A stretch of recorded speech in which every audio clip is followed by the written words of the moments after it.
Good morning friends and welcome back to my channel Olympic study. कैसे आप सभी लोग। सो फ्रेंड्स, इस वीडियो में हम पढ़ने वाले हैं ग्रामीण शोध प्रणालियाँ। ओके, सो 2 दिन पहले मैंने ग्रामीण शोध प्रणालियाँ का वो लाइनर डाला था, तो कमेंट सेक्शन में काफ़ी बच्चों ने कहा कि पहले आप इसके कॉन्सेप्ट्स को, यानी कि पहले इस चैप्टर को अच्छे से समझा दीजिए, इसके बाद में फिर आप वो लाइनर कराइए। तो मैंने सोचा कि चलो ठीक है, पहले क्विक रिवीजन में ही इसको करवा देते हैं, चैप्टर को भी करवा देते हैं लगे हाथ, बाकी वो लाइनर तो हम लोग करेंगे।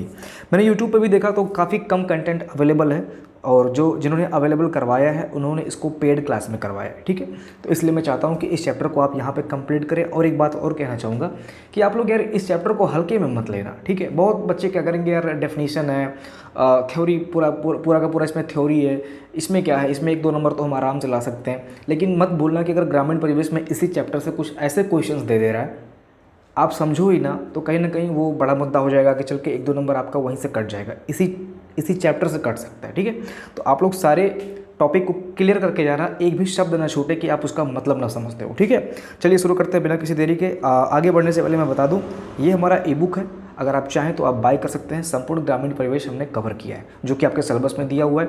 हैंड राइटिंग नोट्स जो मैंने आपको यूट्यूब पे पढ़ाया है, वो भी मैं इसी पेड ग्रुप में प्रोवाइड करा रहा हूँ। इसके बाद में यूपी स्पेशल भी मैं इसी में प्रोवाइड करा रहा हूँ। ठीक है, चलिए आगे बढ़ते हैं। पहला टॉपिक है सामाजिक एवं ग्रामीण अनुसंधान। थोड़ा सा पहले पढ़ते हैं ताकि एक आइडिया लग जाए, इसके बाद फिर मैं इसको एक्सप्लेन करता हूँ। जब कोई भी अनुसंधान सामाजिक जीवन, सामाजिक घटनाओं अथवा सामाजिक जटिलताओं से संबंधित होता है, तब हम उसे सामाजिक अनुसंधान कहते हैं। अनुसंधान ज्ञान प्राप्त की ऐसी विधि है जिसमें शोध के लिए वैज्ञानिक पद्धति का यूज करते हैं। ठीक है, इसके अंतर्गत वैज्ञानिक स्तर पर हल निकालना, ग्रामीण विकास कार्यों का मूल्यांकन करना, समस्याओं का पता लगाना आदि सारी चीज़ें होती हैं। तो देखिए, अगर आपने ये समझ लिया कि एक्चुअल में हम शोध किस विषय पे कर रहे हैं, तो इस चैप्टर में कुछ बचेगा नहीं। अगर आपने ये समझ लिया कि एक्चुअल में हम रिसर्च किस पे करने जा रहे हैं, बहुत लोग तो इसी में कन्फ्यूज रहते हैं कि एक्चुअल में हमें रिसर्च किस चीज़ पे करना है। ठीक है, तो अगर आपने ये समझ लिया कि हमें रिसर्च किन किन ऑब्जेक्ट्स पे करना है, तो फिर इस चैप्टर में कुछ बचेगा नहीं। और रिसर्च किन किन ऑब्जेक्ट्स पे किया जाता है उसको मैं आपको बताना चाहता हूँ। देखिए, पहले के टाइम में क्या था, पहले के ग्रामीण समाज में आप देख रहे होंगे तो उसमें जाति व्यवस्था बहुत तगड़ी थी। मतलब ऊंच नीच का जो भेदभाव था वो काफ़ी प्रबल था। एक टाइम पे लोगों की थिंकिंग कुछ अलग थी, आज के लोगों की थिंकिंग कुछ अलग है, पहले के टाइम में लोगों की थिंकिंग कुछ अलग थी। ठीक है, इसके बाद में आप देख रहे होंगे टेक्नोलॉजी का भी काफ़ी प्रभाव पड़ा है आज के लोगों के लाइफ स्टाइल पे। इसके बाद में क्या था, पहले के समाज में आडंबर व्याप्त था। ये सारी चीज़ें क्या है, इन्हीं सारी चीज़ों पे हम रिसर्च करते हैं कि आने वाले टाइम में क्या क्या चेंजेस हो रहे हैं। ठीक है, पहले के टाइम में आडंबर व्याप्त था, अंधविश्वास था, बाल विवाह था, इसके बाद में नरबलि प्रथा थी, सती प्रथा थी। तो ये सारी चीज़ें क्या है, आडंबर और अंधविश्वास के चलते, है ना। तो उस टाइम के समाज में कुछ ऐसी स्थिति थी। इसके बाद में महिलाओं की स्थिति बहुत ख़राब हुआ करती थी। आज के टाइम में महिलाएं स्वतंत्र हैं, उनको फ्रीडम है कि वो पढ़ सकती हैं, लिख सकती हैं, आगे बढ़ सकती हैं। ठीक है, किसी भी क्षेत्र में आजकल महिलाओं का योगदान पुरुषों से कम नहीं है। ठीक है, रूढ़वादिता भी कम हो गया है। तो यही सारी चीज़ें हैं दोस्तों। ठीक है, अब इन सारी चीज़ों को हम एक व्यक्ति के ऊपर ना करके हम पूरे समाज पे इसका अध्ययन करते हैं, पूरे समाज पे, पूरे तबके पे इसका हम अध्ययन करते हैं। ठीक है, अब देखिए, ये अध्ययन हम शहरी स्तर पे भी कर सकते हैं, शहरी स्तर पे भी कर सकते हैं, ग्रामीण स्तर पे भी कर सकते हैं, लेकिन हमारा फोकस ग्रामीण अनुसंधान पे ज़्यादा रहने वाला है। जैसा कि आप यहाँ पे देख सकते हैं, ग्रामीण अनुसंधान।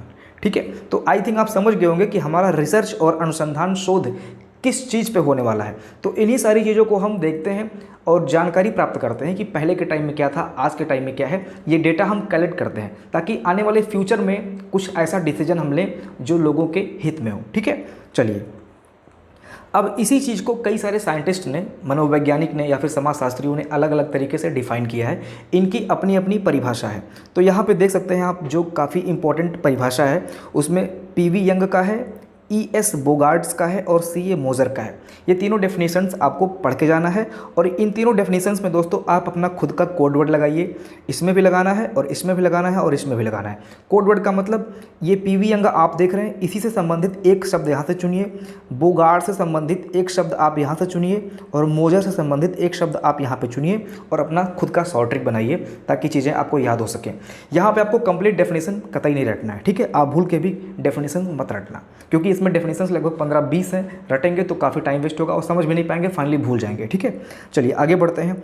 अब देखिए ये जो मैंने बताया अभी आपको, इसकी प्रकृति क्या है, सामाजिक अनुसंधान की प्रकृति क्या है, इसको हम समझ लेते हैं। क्विक रिवीजन सीरीज है, यहाँ पे हम चीज़ों को फटाफट समझाएंगे और फटाफट आगे बढ़ते रहेंगे। ऐसा नहीं कि हमें अपना टाइम वेस्ट करना है। ठीक है, जितना मैं समझा रहा हूँ उतना ही समझना है और चीज़ों को फास्ट तरीके से पढ़ना है। देखिए, सामाजिक अनुसंधान की प्रकृति, वैज्ञानिक पद्धति, मैंने अभी आपको बताया कि जो चीज़ें हम कर रहे हैं, शोध क्या है, अनुसंधान क्या है, वैज्ञानिक स्तर पे ही किया जाता है। ऐसा नहीं कि आप एक मेंटेलिटी लेके, अपनी थिंकिंग लेके सारी चीज़ों का डिसीजन खुद ले रहे हैं, ऐसा नहीं है। हमारे पास डेटा होगा और उस डेटा के बेसिस पे हम डिसीजन लेंगे, यही वैज्ञानिक पद्धति है दोस्तों। ठीक है, नए तथ्यों की खोज एवं पुराने तथ्यों का सत्यापन, नए तथ्यों की खोज, पुराने तथ्यों का सत्यापन, तथ्यों का संबंध स्पष्ट करना। ठीक है, इस तथ्य से क्या कोई संबंध है, ठीक है, अगर है तो वो क्या है, ये सारी चीज़ें मतलब खोजबीन करना, एक तरह से आप समझ लीजिए। होता नहीं है, कहीं मर्डर होता है तो मर्डर के बारे में क्या होता है, लोग एक दूसरे से जोड़ते हैं कि भाई ये इसने बात की थी, ये इसका फ्रेंड है, तो कहीं इन दोनों में कोई रिलेशन तो नहीं है। तो वही सारी चीज़ें दोस्तों यहाँ पे तथ्यों का संबंध स्पष्ट करना। ठीक है, विशुद्ध एवं व्यवहारिक प्रकृति, विशुद्ध का मैंने बताया था जब वन लाइनर में करा रहा था, तो वहाँ पे मैंने बताया था कि विशुद्ध का मतलब होता है प्योर रिसर्च, जिसमें कोई गलती ना हो। अगला है सांख्यिकीय विश्लेषण का प्रयोग। सांख्यिकीय विश्लेषण का प्रयोग हम वहाँ पे करते हैं जहाँ पे हमें मूल्यांकन करना होता है। जैसे अगर हम किसी चीज़ का मूल्यांकन करेंगे, जन्म दर क्या है, मृत्यु दर क्या है, इसके बाद में ग्रामीण विकास स्तर क्या रहा है, ठीक है, और भी कई सारी चीज़ें जहाँ पे हम थोड़ा मैथमेटिक्स का यूज़ करेंगे, वहाँ पे हम सांख्यिकीय विश्लेषण का यूज़ करते हैं। एक्चुअल में क्या होता है, हम माध्यिका निकालते हैं, माध्य निकालते हैं, बहुत सारी चीज़ें होती हैं, डेटा कलेक्ट करते हैं। जैसे यहाँ पे 1991 में क्या था, 1992 में क्या था, 1993 में क्या था, फिर सारे डेटा यहाँ लिखे रहेंगे। ठीक है, और इस बेसिस पे फिर हम कैलकुलेट करते हैं। ठीक है, वही सारी चीज़ें होती हैं सांख्यिकीय विश्लेषण का प्रयोग। ओके, देखिए अगला क्या है, विभिन्न चरण एवं विस्तृत क्षेत्र। मैंने बताया कि एक आदमी पर रिसर्च नहीं हो रहा है, ये पूरे समाज पर रिसर्च हो रहा है, पूरे ग्रामीण तबके पर रिसर्च हो रहा है। तो यहाँ पर क्या है, इसका एक विस्तृत क्षेत्र है, ये बहुत महत्वपूर्ण है, विस्तृत क्षेत्र। ठीक है, आगे बढ़ते हैं। तो ये सारे जो फैक्ट्स हैं, फैक्ट तो और भी हैं, लेकिन जो प्रमुख थे, जो आसान थे, वो मैंने यहाँ पे लिख रखे ताकि आपको एक आइडिया मिल जाए। ठीक है, आप समझ पाएँ कि एक्चुअल में इसकी प्रकृति है क्या। बहुत सारे फैक्ट्स हैं, लेकिन यहाँ पे हमने आसान चीज़ों को ले रखा है ताकि एक आप आइडिया लगा पाएँ। ठीक है, आगे बढ़ते हैं। सामाजिक शोध का महत्व, अभी महत्व पढ़ते हैं। ठीक है, महत्व मैंने बताया आपको, फिर भी मैं यहाँ पे जो चीज़ें लिख रखी हैं उसको एक बार बता देता हूँ। ज्ञान के विकास में सहायक, मैंने कहा ना कि जो आपने डेटा रिसर्च किया है वो आपको एक जानकारी देगा और उस जानकारी के बेस पे आप आगे के डिसीजन ले पाएंगे। ठीक है, जैसे आपने आज जो गलती की, मैंने पिछले वीडियो में भी कहा था, अगर आपने गवर्नमेंट जॉब की तैयारी, ये डिसीजन लेके अगर आपने गलती की है तो इस बेसिस पे आप आगे चल के अपने बच्चों को समझा पाएंगे कि भैया ऐसे ऐसे करेंगे तो ये गलती हो जाएगी, आपका सिलेक्शन नहीं होगा, या अपना कोई फ्रेंड है उसको आप समझा पाएंगे। ठीक है, तो ये ज्ञान के विकास में सहायक, और यहाँ पे देखिए इसी से संबंधित है, भविष्यवाणी करने में सहायक होना, समाज के वैज्ञानिक अध्ययन में सहायक होना, सामाजिक कल्याण में सहायक होना, अज्ञानता और अंधविश्वास को मिटाने में सहायक होना। ठीक है, आगे बढ़ते हैं। ये क्या है, ये इसका महत्व है। यहाँ पे मैंने आसान डेटा ले रखा है ताकि समझने में बिल्कुल भी आसानी ना रहे, आसानी रहे। ओके, अगला है सामाजिक अनुसंधान के उद्देश्य। उद्देश्य क्या है, दो उद्देश्य हो सकता है। एक व्यवहारिक उद्देश्य, आदमी के बिहेवियर में जो परिवर्तन हो रहा है पिछले टाइम से लेके आज तक के टाइम में, उसका हम यहाँ पे उस उद्देश्य को लेके पढ़ते हैं, सारी चीज़ों का अध्ययन करते हैं। और एक होता है सैद्धांतिक उद्देश्य, यानी कि उसकी थिंकिंग में, उसके सोचने के तरीके में क्या परिवर्तन हो रहा है, उसको हम देखते हैं। तो व्यवहारिक पद्धति का मतलब क्या है, किसी ग्राम समाज में, किसी तबके में हिंसा, तनाव, अपराध या विघटन आदि जो प्रॉब्लम्स है उसका निराकरण में अपनी ये भूमिका स्पष्ट करता है ग्रामीण शोध अनुसंधान। ठीक है, और सैद्धांतिक स्तर पर क्या होता है, किसी भी अनुसंधान का मूल उद्देश्य क्या होता है, ज्ञान में वृद्धि करना। मतलब सैद्धांतिक उद्देश्य एक तरह से थ्योरेटिकल पॉइंट है ये। ओके, यहाँ पे आप देख सकते हैं सामाजिक अनुसंधान का उद्देश्य नए तथ्यों की खोज तथा नीतियों का सत्यापन। यहाँ पे थिंकिंग से संबंधित बात हो रही है और यहाँ पे बिहेवियर से संबंधित बात हो रही है। ठीक है, बिहेवियर आपका सही रहेगा तो क्या होगा, यह समाज, वो समाज नियंत्रित रहेगा, मतलब उसमें उथल पुथल नहीं होगा, टूटेगा नहीं समाज, अगर आपका बिहेवियर सही है, अगर प्रत्येक व्यक्ति का बिहेवियर सही है। ठीक है, तो ये हो गया व्यवहारिक उद्देश्य और ये हो गया सैद्धांतिक उद्देश्य। आगे बढ़ते हैं। अगला पॉइंट है, अब यहाँ पे आपने देखा समाज के दो उद्देश्य, महत्वपूर्ण तरीके से दो उद्देश्य आप दे सकते हैं, एक है व्यवहारिक और दूसरा है सैद्धांतिक। अगला पॉइंट है सामाजिक अनुसंधान के प्रकार। अब प्रकार में दोस्तों मौलिक या सैद्धांतिक शोध, इसके बाद में हम अन्वेषणात्मक या निरूपणात्मक शोध, इसके बाद में विशुद्ध शोध।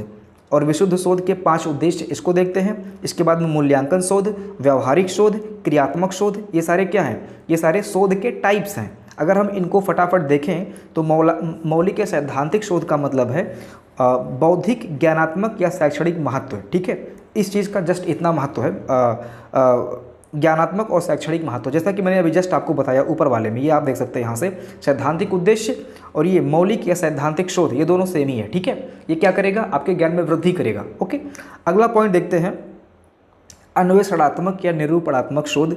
जब शोधकर्ता किसी सामाजिक घटना के पीछे छिपे कारणों का पता लगाना चाहता है, यानी कि कोई कारण है और कोई घटना घटित हुआ है, इसके पीछे का क्या कारण है, ठीक है, इसके पीछे क्या क्या चीज़ें घटित हुई हैं तब ये घटना घटित हुआ। ठीक है, इसके पीछे का रीज़न पता लगाने के लिए ये हम अन्वेषणात्मक या फिर निरूपणात्मक शोध करते हैं। ठीक है, अगला पॉइंट है विशुद्ध शोध। विशुद्ध शोध का मतलब क्या है? निष्पक्ष। आप ये समझ लीजिए कि निष्पक्ष शोध।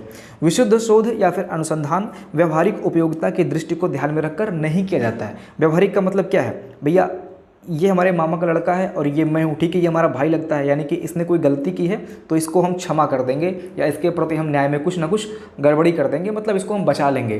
तो ये चीज़ यहाँ पे नहीं होता, यहाँ पे निष्पक्ष होता है। यहाँ पे क्या है? व्यवहारिक उपयोगिता को दृष्टि में रखकर ये नहीं किया जाता है। अगला है विशुद्ध शोध।